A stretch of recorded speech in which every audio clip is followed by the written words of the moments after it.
นี่คือสกรรมพิวกว่าเวทตัวเด็กยมพูดำนาแต่ตึงตะกงสำหรับมวยยุบปีทั้งไงในหนึ่งพงได้ในมีสกรรมพิวจะชรามีปวดมองอุโมงหนึ่งดาวปะตีตามหมดตึงในวันนี้เธอติดมีสกรรมพิวเซมซีได้ปุกไม้บางปูนทองจำเทศนาเวทตัวปิงในปฏิตินี่รีเทศนาเวทตัวปิงเตียงออกนี่กรุ๊ปนี้เรียบสู้สุดสรีบุกไม้บางปูนมาเพิ่งไปจูบยมใส่ทำไมแต่ไรบาดให้กันหนึ่งพงได้สมนอมารอมตื่นตึงตะกงจะลึกตีปีให้ยมเติมกันหนึ่งพงได้คือมีนี่ประมาณยี่ปุ่มใบเนี่ยปัญหาได้สาบองหรือปูกวาดพูดนายจริงตำบลอาหารปีจังให้คือยมในตีปีเนี่ยได้ตามกรอยเกณฑ์หนึ่งไงโดยแต่ผมแมงพูนเนี่ยมือขึ้นสลับคือยมเตยคือตีปีเนี่ยบงเคลเตยคือบองหรือปูกวาดพูดนายตลับตำบลอาหารยมก็จริงดำนาปีเตะมาดอกเปียกกระดาษเพลิงพงได้ต่อเป็นยมจีมนะเอามาสตุทมายืนกับดาวลายสำราญเชียงตีมวยให้ยืนในประตูดำนาได้เติมมุกเตียดดำไป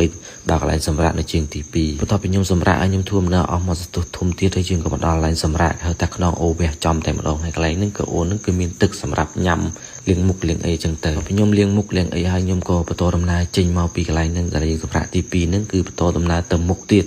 ดำไปอาตอนบองเนี่ยมุกจังนะไปจังได้ยมปีเนี่ยองเคลนี่คือเพื่อดำนาสุดแต่คือตามกรอยกีดีรถจังเวทียมแต่เนี่ยทลบได้จริงจูตัวมอก็ได้ตอนบองไอ้ไปกวาดตมุนอย่าปีออกไปจะมาเมาไงยมจริงเราตามกรอยแต่ปีจังตื้อเมียนแต่สุดอัดตามกรอยกวาดดำไปอาบ้านตอนหนึ่งอาบ้านได้มวยคณีจังเตยต่อไปยมจริงสนาออกอย่าปีมาสุดตุ่มไปให้จีปีใบเมาไงยืนก็มาดอจูบดามชื่อดามจรีมวยทุ่มเนื้อแปะกระดาษเลยยมก็ทั่วกาภายในบงไม้ปูนขึ้นสลับบ้านเนี่ยคือเดิมชื่อนึงทุ่มมันเต้นไปให้จีผมมวยเปิดเอาเนี่ยต่อไปยมจริงเป็นนึงมาคือยมมาดอมมาสตึงไงอะไรในยิงตะเกียงนึงสมรรถในยุคหนึ่งพงได้โดยตายบงปูนเนี่ยมือขึ้นสลับคือยมมาตอนกิตีคือยมมุนหมดดอนนั่นคือปุกกอดหมดดอนดำใบเฟื่องหบให้เอาอะไรเดี๋ยวไปจังตึกคือยมมีตัวไอ้คือมีแต่เรียบจอมกระไรเก่งหนึ่งกับดำชื่อไอ้ติดตุยจังได้โดยจะขึ้นสลับกับการเรียบจอมน้ำหนักหนึ่งกระไรเก่งคือมีไอ้บะที่กับแต่คนชื่อติดตุยเตอร์หนึ่งยิงทัวการเรียบจอมไม่วานจองเรื่องดับไปบานสำราญหนึ่งเกมทั่วจะใส่ไอ้จึงนะไปยังทั่วหน้าอาจจะปีจองกำลังไงได้จองปราเตอร์บงโอนเนี่ยมือฝั่งได้คือยมอสึงตะกงขึ้นมอตรานั่นคือเป็นมอกลายตราแต่คือมอสึงตะกงแต่มือตายมีลือมีกรองไม่จังเตอพี่ยมจองเรื่องจองไอ้ให้ยังก่อทั่วการมันยำใบใส่ต่ำไปจีนจะให้ยังก่อทั่วการยำใบเหมือนปองอยู่ไปเมาในยำใบนี่คือไงยังจะเสียได้เมามวยบางปีให้ต่อไปยมยำปลายำไอ้ให้ยมกว่าทัวการรอตุกดอยยกตรงไอ้คลายดับไปยกประเภทประเภทยังบะโรไปจึงได้ยังโรไปไงตุกให้ถึงเตรียมตุกสำหรับยกต่อไปยมยำปลายยำไอ้ให้ยมกว่าต่อดำนาได้เติมมุดไตรดับไปบานเจียมหูเนื้อปีไงเงี้ยจังนั่นนะคนใต้มันนึงตัดอะไรเนี่ยบันไตรก็ยังได้จูบพลายเชื่อแต่ยังอาจยำบานตามเพลอตาพลายจะปูตึกไอ้จังแต่ยังก็ต่อดำนาจริงแต่มุกเตียจำนายที่สเพียบตามดองซึ่งในดำเดินปังนี่กินยีบิเท้าสะอาดมันเต้นหนึ่งอะไรในยังเลี้ยงไตนึงตึกคลาดดิกเจาะยังคือสโลมือมันเต้นจำนายไอ้อะไรในยังดินเทรนนิ่งคือจะสบู่มันเต้นคือมอดวันนั่งคือง่ายคือเสริมมีเนี่ยมาดออะไรแต่ไปจังยังดินตึกระจังกับบ้านมาหูบได้ไอ้เลยมองยังก็จับดามเจ็ดในปนมันยังกับบ้านมวยบางได้เลยจับดามยังอุมองหนึ่งซามองดาวให้เตยก็จบยาวระแรงระนองโอ้มองโอ้ตาโตมุดร้อนก็นั่นคือว่าตริสระ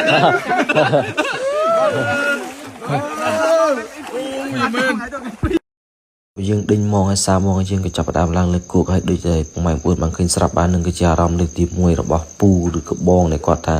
สบายมันเต้นก็ท่าจังมันนึกสมานท่าตรีสบู่ระทะหนึ่งเตะชอบจะขึ้นตามวิตัวโยมแต่ไปเลยบานมาจูบตอนมาโยมหนึ่งบานมาเลี้ยงตรีต่อจะกระเทาอารมณ์รูปเพิ่มหนึ่งสบายจัดมันเต้นพอตะบวกใบหนึ่งสายคลุนไอชอบไปยิงดิ้งเตะยิงก็ตัวดำน้ำมาตลอดดำหนักวิ่งให้กระไรในยิงเธอยิงตลอดมาดำหนักโดยเตะบานคืนจังคือที่สเปียบสะอาดมันเต้นให้ลูกปูก็อมในกวาดมันอ้อยขาดในกวาดลีโอมาดำหนักดำใบบานหนึ่งดดเพลิงในปีละเงียจังได้ให้บองหรือก็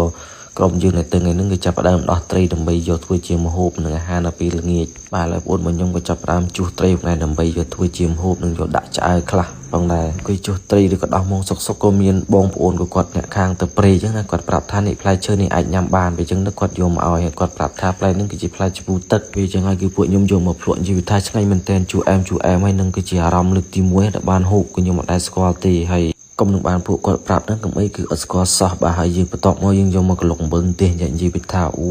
ช่างมันเต้นให้บองดันก็กดพวกกาพลุท่าก็ท่าอ้อยไม่ได้มวยมองคือตามซาเกิดเมียนลุตีคือมีแต่ตามไปแต่ยมก็เคยกดหุบตัวน้องก็จับดามพลุได้เนี่ยท่า ជាតិមែនតើគឺអារម្មណ៍លើកទី1ដែលបានហូបបន្ទាប់ពីញ៉ាំជូរញ៉ាំអីហើយខ្ញុំក៏ធ្វើការសសឡហើយសឡក៏ទឹកមកដែរគឺមានតែស្ងោរដូចជាពងម៉ែបងប្អូនរត់ដងឃើញស្រាប់បាទហើយបងដែរគាត់ធ្វើទុកជ្រលក់ជាអីទៅហើយត្រីក៏អាំងហើយត្រីដែលយើងនៅសល់ហ្នឹងក៏ចាប់ផ្ដើមឆ្អើទុកដល់ព្រឹកស្អែកបន្ទាប់ពីខ្ញុំស្លអីឆ្អិនហើយបាយកុំតាន់ឆ្អិនក៏ខ្ញុំចាប់ផ្ដើមជ្រៀតពីដើរបបកត្រីកែកវាខាំអីចឹងទៅហើយបន្លែយើងបបកត្រីនេះបងដែរគឺនៅចិត្តតំណាក់ទេគឺបោះចុះបោះឡើងវិលចិត្តហ្នឹងកំដរការអាប់សុកមុននឹងបាយឆ្អិនអីចឹងទៅបន្ទាប់ពីខ្ញុំបោះអស់មកស្ទុះធំឃើញថាត្រីក៏វាអស៊ីដែរហើយបាយមហូបយើងក៏ចាប់ផ្ដើមឆ្អិនហើយយើងក៏មិនផងយូរក៏ចាប់ផ្ដើមដួសម្នាក់ម្ដងតែឯខ្ញុំគឺបានបាយមួយចានគឺមកអង្គុយមកស្ទឹងអង្គុយញ៉ាំបាយនៅមកស្ទឹងមើលទេសភាពនិងស្រាប់គេជជែកគ្នាលេងអីចឹងទៅបន្ទាប់ពីខ្ញុំញ៉ាំបាយខ្ញុំក៏មកដល់សកម្មភាពពីយប់បាយគឺចាប់ផ្ដើមគុំភ្លើងគុំអីដើម្បីចូលគេចឹងណាបើអីខ្លាចយប់ជ្រៅល្ងាបើចឹងទៅគឺចាប់ផ្ដើមរកភ្លើងរកអីទុកដើម្បីគេនៅយប់ជ្រៅខ្លាចពេលយប់ជ្រៅមកគឺតិចខ្លាំងបើអីដូចតែបងប្អូនបានដឹងមកគឺយើងក្នុងព្រៃយើងដុតភ្លើងយើងអាចដេញមូសដេញអីនឹងការពារកាត់បន្ថយភាពត្រជាក់បានមួយចំនួនធំផងដែរគាត់ណៃបងប្អូនជួបគ្នានៅពេលព្រឹកទៀតរនសស្ដីបងម៉ែបងប្អូនបាទជួបគ្នានៅពេលព្រឹកថ្មីតែរបស់ហើយបន្ទាប់ពីងើបឡើងមកគឺភ្លើងយើងក៏នៅឆេះចម្លងធម្មតាទេខ្ញុំក៏មិនប្រអងយូរគឺចាប់ផ្ដើមដាំទឹកឆុងកាហ្វេផងដែរហើយលើកាហ្វេរបស់យើងក៏ចាប់ផ្ដើមឆុងហើយយើងក៏មកអង្គុយហូបនៅមាត់ស្ទឹងមើលទេសភាពមើលព្រៃព្រឹក្សាអីចឹងទៅអង្គុយហូបផងនឹងដើរផឹកផងនៅមើលទេសភាពគយគុណទេសភាពនៅជុំវិញដងស្ទឹងនេះហើយព្រឹកនឹងផងដែរគឺនិយាយថាមេឃភ្លឺចាញ់ចាំងស្អាតចំណែកទេសភាពនឹងមានទឹកធ្លាក់នៅចិត្តនឹងនិយាយថាអូអេមហួរពីខ្ញុំញ៉ាំកាហ្វេញ៉ាំអីហើយយើងក៏ចាប់ផ្ដើមអាំងសាច់ដាំបាយស្លមួយចំនួនហើយយើងក៏នឹងផងដែរគឺយើងចាប់ផ្ដើមញ៉ាំបាយញ៉ាំទឹកដើម្បីមានកម្លាំងនឹងអាចចេញទៅរកពាត់ម៉ងទៀតហូបយើងនឹងផងដែរគឺមានត្រីអាំងមានសាច់ជៀននឹងដើម្បីប្រហែលសាច់ទៅយកមកពីផ្ទះហើយនិយាយថាបាយនំព្រៃនិយាយថាអូឆ្ងាញ់មែនតែនបងម៉ែបងប្អូនបាទបន្ទាប់ពីខ្ញុំញ៉ាំបាយញ៉ាំអីហើយខ្ញុំក៏ធ្វើដំណើរទៅរកពាត់ម៉ងនឹងដើម្បីពាត់កែកបានត្រីធំចឹងណាហ្នឹ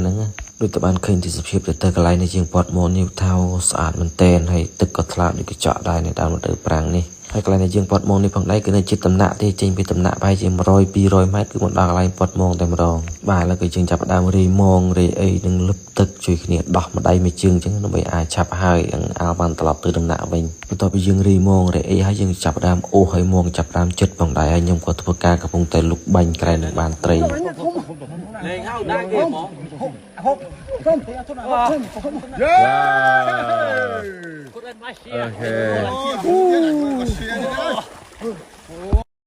បន្ទាប់ពីខ្ញុំបាញ់ត្រីបាញ់អីហើយយើងក៏ចាប់ផ្ដើមសាម៉ងបើអីម៉ងយើងជុំចិត្តនឹងត្រីនឹងបុកម៉ងយើងអស់ផងដែរហើយវីដេអូនេះផងដែរគឺសូមបន្តបញ្ចប់ទេពុកម៉ែបងប្អូនកុំភ្លេចតាមដាននៅភាគ2បន្តទៀតបើពួកអីខ្ញុំដាក់តែមួយភាគគឺអត់អស់ពេលចឹងទៅខ្ញុំបន្តនៅភាគ2ទៀតកុំភ្លេចតាមដានវីដេអូក្រោយបងប្អូននេះគឺជាភាពបន្តហើយក៏ជាភាពបញ្ចប់ដែលយើងស្នាក់នៅស្ទឹងតាគងរត់ត្រីមួយយប់ទៀតផងដែរហើយបើវីដេអូមកពុកម៉ែបងប្អូនឃើញស្រាប់បើគឺកំពុងតែរើសត្រីច្រកបាវហ្នឹងគឺមិនអីទេគឺយើងបន្តពីយើងពត់ម៉ងហើយនឹងឯងបន្ទាប់ពីយើងពត់ម៉ងហើយយើងក៏បបួលគ្នាថាទៅសម្រាប់ញ៉ាំបានថ្ងៃត្រង់បើអីមីក៏រៀងរសៀលផងដែរតែបងប្អូនអ្នកមើលឃើញស្រាប់បាយឥឡូវគឺខ្ញុំក៏កំពុងតែធ្វើដំណើរចេញទៅរកកន្លែងសម្រាប់និងសម្រាប់ញ៉ាំបាយញ៉ាំជូរដើម្បីធ្វើជាអាហារត្រពុះផងដែរហើយថ្ងៃនេះផងដែរគឺយើងពត់បានត្រីព្រួលពួកកូដិនម៉ាស៊ីនិងត្រីខ្មៅនិងត្រីខ្យាវជាដើមបាញ់និយាយពីត្រីវិញគឺថាសើមានធំដែលមួយប្រហែលជា1គីឡូឬក៏1គីឡូជាងតិចតួចទាំងឯងមានខ្យាវមានត្រីខ្មៅហ្នឹងពេលយើងចុះត្រីចុះអីហើយយើងក៏សម្រាប់ញ៉ាំអាហារថ្ងៃត្រង់ហើយអាហារថ្ងៃត្រង់នេះនឹងផងដែរគឺយើងមានផ្លែជពូទឹកញ៉ាំធ្វើជាអាហារសម្រាប់ថ្ងៃត្រង់បើអីយើងអត់បានធ្វើទៅកាន់ដំណាក់យើងវិញទេហើយមានត្រីអាំងត្រីអីអង្គុយញ៉ាំលេងហូបជុំគ្នាអីចឹងទៅបន្ទាប់ពីយើងអាំងត្រីអាំងអីឆ្អិនហើយយើងក៏ធ្វើការហូបជុំគ្នាហើយបើនិយាយពីត្រីវិញបានមួយផ្លែតហូបមួយផ្លែតយើងនិយាយវាថាឲ្យគេរស់វិញសាច់ឡើងផ្អែមហ្មងបើសិនជាឲ្យហូបនៅផ្ទះអ្នកឯងវិញនិយាយវាថាអត់ឆ្ងាញ់ទេប៉ុន្តែបាននៅព្រៃយើងដើមគ្នាហូបអ្នកបន្តិចនឹងអង្គុយហូបមើលគយគុណទេសភាពវិញនិយាយថាអូឆ្ងាញ់មែនតើ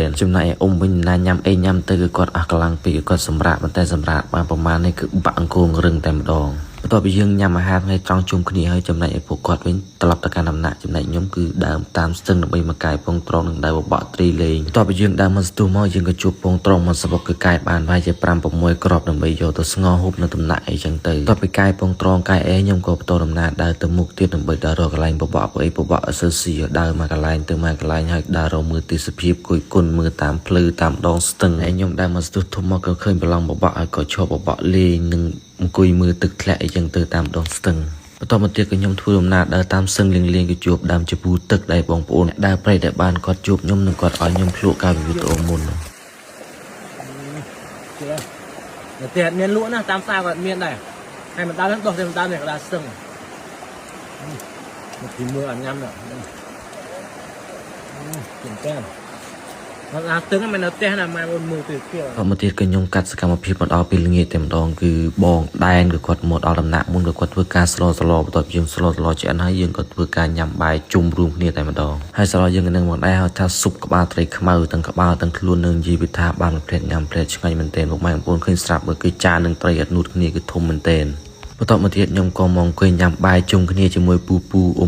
បងដែលយើងទៅរួមគ្នានឹងយើងអង្គុយញ៉ាំបាយមើលទេសភាពនៅដងស្ទឹងតែម្ដង បន្ទាប់ពីយើងញ៉ាំបាយញ៉ាំអីហើយមកដល់សកម្មភាពពីយប់គឺមាន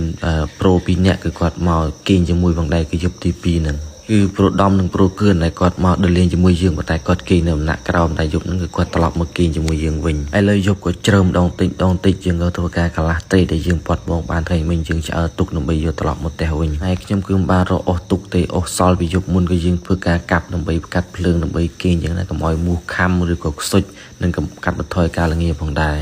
ឥឡូវភ្លើងរបស់ខ្ញុំក៏ចាប់ដើមឆេះហើយយើងក៏ចាប់ដើមងុយគេងបងដែរព្រោះអីយប់ក៏កាន់តែខិតជ្រៅទៅម្ដងតិចសើមក៏កាន់តែធ្លាក់មកទៀតខ្ញុំក៏មិនព្រះអង្គយូរបាទគឺខ្ញុំធ្វើការចូលគេងព្រោះអីយប់ក៏កាន់តែជ្រៅម្ដងតិច ប៉ុន្តែប្រហែលបងប្អូនដឹងមិនឲ្យយប់នឹងគឺគេងអត់បានប្រមាណនេះគឺភ្លៀងធ្លាក់មកឈូកដាយប់តែម្ដងគឺមេឃកំពុងតែស្លាស់ហត់តែភ្លៀងយកតែម្ដងចំណែកឯខ្ញុំគឺចាប់ដើមសាងរឹងយ៉ាងបញ្ញាប់បញ្ញាល់ចំណែកឯឬក៏បងផ្សេងៗគាត់កំពុងតែសាងរឹងដើម្បីទៅគេងនឹងតង់តែមួយហើយបងដែរវិញគឺគាត់ធ្វើការបោះអង្គគោលនឹងចងតង់ដែលយើងបានយកទៅតាំងពីផ្ទះនឹងឯងបើសិនជាអត់បានយកតង់ទៅស្គួរទេគឺយប់នឹងយើងនាំគ្នាគេងហាភ្លៀងទាំងអស់គ្នានឹងហើយឥឡូវតង់យើងក៏ចងរួចឲ្យភ្លៀងក៏កំពុងតែប៉អោធ្លាក់មកបងដែរគឺមករឹបរហូតតែម្ដងហើយបងដែរគាត់មិនឲ្យខាតទេគឺមានអំបិលមីចុចជាមួយអាផ្លែមជូរតាំងពីព្រែកនេះគឺមិនឲ្យខាតទេហើយភ្លៀងយប់នឹងផងដែរគឺប្រហែលជា1ម៉ោងជាងបានសម្រាកវិញបើនិយាយរួមទៅគឺជើងនឹងយើងទៅជាមួយនឹងដូចខ្ញុំទៅទាំងអស់គ្នាដូចជាមានអនុស្សាវរីយ៍មានបបិសោជាច្រើនសบายផងកាត់ទុកផងយប់ឡើងរត់តាចូលតង់អង្គុយជុំគ្នានិយាយពីថាអូអារម្មណ៍បែបហ្នឹងគឺមិនអាចភ្លេចបានដែរហើយក៏ចិត្តជាងទី1ផងដែរហើយបន្ទាប់ពីភ្លៀងអស់មកទោះធំហើយយើងមីក៏ចាប់ដើមស្លាស់នឹងស្រាក់តិចវិញខ្ញុំក៏មិនព្រះអង្គយូរគឺធ្វើការចងរឹងគេងតែម្ដងព្រោះអីមីក៏រៀងយប់ជ្រៅផងដែរហើយយប់នឹងផងដែរគឺសុំគេងមុនហើយគឺគាត់ណាយបងប្អូនអរុនសុស្ដីជួបគ្នានៅពេលព្រឹកទៀត សួស្ដីបងប្អូនអ្នកមើលឲ្យព្រឹកឡើងថ្ងៃបន្ទាប់យើងក៏ងើបមកអង្គុយអាំងភ្លើងនឹងទៅលាងមុខលាងមាត់ដើម្បីធ្វើការញ៉ាំកាហ្វេអីចឹងទៅតោះពីខ្ញុំលាងមុខលាងមាត់ហើយខ្ញុំក៏ធ្វើការឆុងកាហ្វេដើម្បីអង្គុយញ៉ាំយកកលាំងចឹងណាព្រឹកឡើងយើងទៅព្រៃចឹងមានអីទេមានតែកាហ្វេហើយបន្ទាប់ពីខ្ញុំញ៉ាំកាហ្វេញ៉ាំអីហើយមកធ្វើការដួសបាយដើម្បីញ៉ាំអាហារពេលព្រឹកនឹងបានអាចចេញដំណើរត្រឡប់មកផ្ទះវិញហើយមុខនឹងផងដែរគឺត្រីឆ្អើបុកជាមួយអំបិលម្ទេសឬក៏ទឹកម្ជូរនឹងយើងធ្វើការញ៉ាំជុំគ្នានិយាយថាឆ្ងាញ់មែនតើមើលទៅបងប្អូនឃើញសកម្មភាពដឹងនៅញាប់ដៃញាប់ជើងមកខ្ញុំញ៉ាំបាយញ៉ាំអីហើយបងប្អូនខ្ញុំក៏ធ្វើការដាក់ត្រីនឹងថង់ចែកគ្នាដើម្បីកងត្រឡប់មកផ្ទះវិញហើយវីដេអូនឹងបងឯងខ្ញុំសូមបញ្ចប់តែប៉ុណ្្នឹងគឺអរគុណពុកម៉ែបងប្អូនដែលបានតាមវីដេអូខ្ញុំឲ្យកុំភ្លេចជួបគ្នានៅវីដេអូក្រោយបន្តទៀតអរគុណបាយគ្រប់លា